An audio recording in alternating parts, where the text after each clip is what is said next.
Mi padre estudió en la UIC, odontología, y mi hermano también está en odontología en la UIC.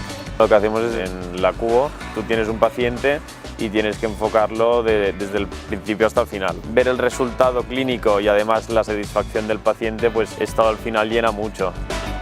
He pasado muchas horas en esta playa y desde pequeño que estoy corriendo por la arena o en el agua.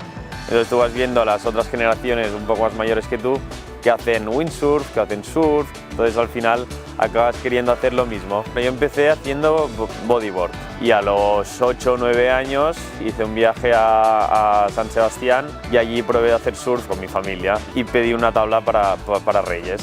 Y a partir de ahí, pues cada vez que había olas en Vilassar, pues íbamos a hacer surf. Una de las primeras olas que coges desde arriba, pues es una de las sensaciones más chulas en este deporte. Cuantas más horas pasas en el agua, más acabas disfrutando del entorno.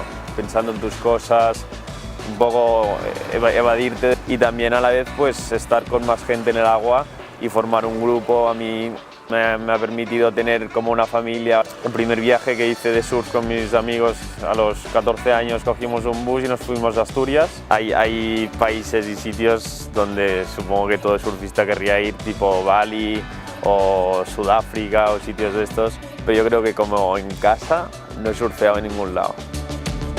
Hay deportes que son más fáciles, por ejemplo el kite. En una semana puedes estar disfrutando mucho de lo que has aprendido.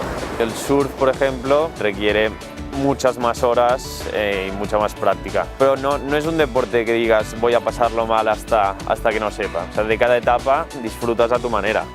Yo tampoco puedo decir que soy un profesional y dentro de lo que sé hacer disfruto tanto como el que sabe más o el que sabe menos. O sea, al final disfrutas de todo el aprendizaje.